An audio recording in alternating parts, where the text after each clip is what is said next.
ৰাজ্যখনত চলি থকা এছাৰ সংক্ৰান্তীয় যি বিষয়, এই বিষয়টো লৈ আমি এটা কথা দৃষ্টিগোচৰ হৈছে আমাৰ যে নিৰ্বাচন আয়োগৰ দ্বাৰা যি খচৰা তালিকা প্ৰকাশ কৰা হ'ল, ইয়াত যথেষ্ট পৰিমাণে বিসংগতি আছে, যথেষ্ট পৰিমাণে ভুল হোৱা দেখা গৈছে।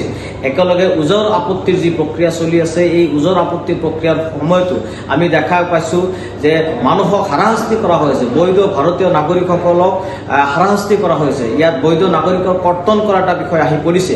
আজি এটা দিনতে তেওঁলোকক জাননীকৰণ কৰা হৈছে আৰু এটা দিনতে হাজিৰ কৰি তেওঁলোকক হিয়াৰিং কৰা হৈ আছে। মানুহক যথেষ্ট হাৰাশাস্তিৰ সন্মুখীন হৈ আছে। এই সংক্ৰান্তত আমাৰ দৃষ্টিগোচৰ হৈছে যে ৰাজ্যৰ বিৰোধী দলসমূহে, ৰাজ্যৰ বিশেষকৈ কংগ্ৰেছ আৰু UDF দলে এই সংক্ৰান্তত এই সংক্ৰান্তত তেওঁলোকৰ যি এজেণ্ট থাকিব লাগে VLOৰ লগত, তেওঁলোকৰ সেই এজেণ্টসমূহো আমি দেখা নাই, আমাৰ দৃষ্টিগোচৰ হোৱা নাই। একেলগে আজি যে খচৰা তালিকা যি প্ৰকাশ পাইছে, ইয়াত বহুত অচিনাকি মানুহৰ নাম অন্তৰ্ভুক্ত হৈছে।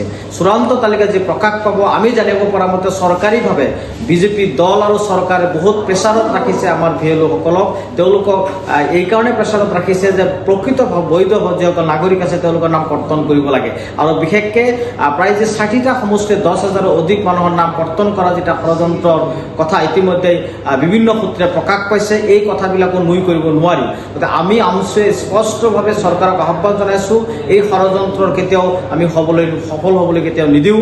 একেলগে নিৰ্বাচন আয়োগক আমি আহ্বান জনাম যে নিৰ্বাচন আয়োগে নিৰপেক্ষ দৃষ্টিভংগী ৰাখি তেওঁলোকে বৈধ ভাৰতীয় নাগৰিকৰ নাম কোনো পধ্যে যাতে কৰ্তন হয়, এই কথাটো দৃষ্টি ৰাখিব লাগিব।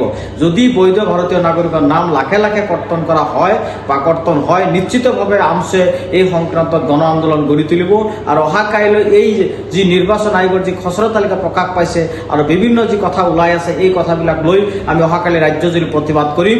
গতিকে ইয়াৰ পিছতো যদি চৰকাৰে তেওঁলোকৰ ষড়যন্ত্ৰ বন্ধ নকৰে আৰু নিৰ্বাচন আয়োগে যদি চৰকাৰৰ তুলপীমতেই যি ভোটাৰ তালিকা প্ৰকাশ কৰিব বিচৰা হৈছে বা কৰ্তন কৰিব বিচৰা হৈছে, এয়া যদি সঁচাই হয়, তেতিয়াহ'লে আমি চূড়ান্ত তালিকা প্ৰকাশ পোৱাৰ পিছত এয়া ৰাজপথৰ লৰাই হ'ব, এয়া গণ আন্দোলন গঢ়ি তোলা হ'ব, একেলগে আইনী যুঁজো নিৰ্বাচন আয়োগৰ বিৰুদ্ধে কৰা হ'ব, এই কথাটো নিশ্চিত।